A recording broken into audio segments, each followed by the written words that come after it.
Role of robotic surgery in the successful treatment of long-standing hernia. क्या robotic surgery hernia की treatment में सफल है? Hello friends, I am doctor Arun Bhardwaj, senior consultant in unit head, advanced laparoscopic, hernia, bariatric and robotic surgeon at Aakash health care super speciality hospital, Dwarka, new Delhi. और आजकल हम जो robotic surgery के बारे में सुन रहे हैं, तो क्या जो हर्नियाज हैं, जो बहुत लॉन्ग स्टैंडिंग या लंबे टाइम से आपको हर्निया की दिक्कत रही है, क्या रोबोटिक उसमें हेल्प करती है?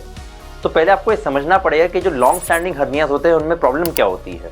जब हर्निया बहुत लंबे टाइम तक रहता है तो टिश्यूज वीक हो जाते हैं, और टिश्यूज वीक होने की वजह से जो हर्निया का डिफेक्ट है या साइज है, वो साइज बढ़ जाता है। तो इनिशियली जो 1 या 2 सेंटीमीटर का हर्निया होगा, वो लेट स्टेजेस में 5 सेंटीमीटर, 6 सेंटीमीटर, 10 या 14 सेंटीमीटर, 15 सेंटीमीटर साइज का होता है। जब इतना बड़ा डिफेक्ट होता है तो 2 चीज़ें हैं। फर्स्ट, आपकी रिपेयर अच्छे से होनी ज़रूरी है, और दूसरा, जब रिपेयर अच्छे से होगी तो उसके बाद आपको उसमें एक बड़ी मेश, जो कि एक प्रोस्थेटिक मटेरियल होता है, जो इम्प्लांट होता है, जो लगाया जाता है, जो आपके आसपास के टिश्यूज को स्ट्रेंथ देता है, सो दैट वो हर्निया रिकर ना करे। तो अब रोबोटिक सर्जरी उसमें कैसे हेल्प करती है?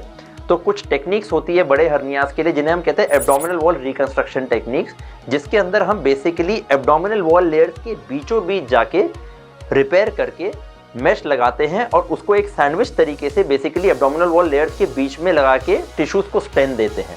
तो जब हमें ये टेक्निक्स करनी होती है, इसे करने के जो बेटर तरीके हैं वो लैप्रोस्कोपिक या फिर बेसिकली रोबोटिक होते हैं, जिससे यही प्रोसीजर और अच्छे से हो पाता है। अब रोबोट क्या करता है? सर्जरी तो सर्जन ने ही परफॉर्म करनी है, पर वो रोबोटिक असिस्टेड होती है, जिससे सर्जन को 3 डायमेंशनल बेटर विजन दिख रही होती है।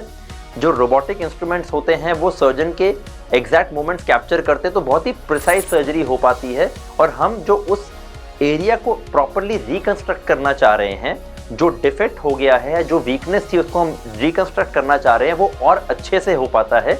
और तब हम उधर एक बहुत अच्छे से मेश लगा के उस आसपास के टिश्यूज को, वीकेंड टिश्यूज को स्ट्रेंथ दे पाते हैं।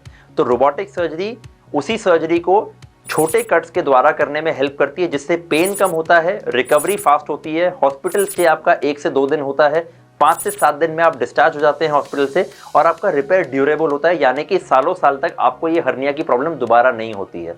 और हर्निया में आपको समझना पड़ेगा कि उस सर्जरी में जो आपकी फर्स्ट अटेम्प्ट है या जो फर्स्ट सर्जरी है, वो जितनी अच्छी हो उतना ही बेटर है, बिकॉज सब्सिक्वेंट सर्जरीज अगर हर्निया के लिए करनी पड़े तो वही और चैलेंजिंग हो जाती है, with chances of more complications. तो फर्स्ट गो में सर्जरी अच्छी होनी ज़रूरी है, एंड रोबोटिक डेफिनेटली वो प्लेटफॉर्म प्रोवाइड करता है जिससे हम उस सर्जरी को और बेटर तरीके से कर सकते हैं।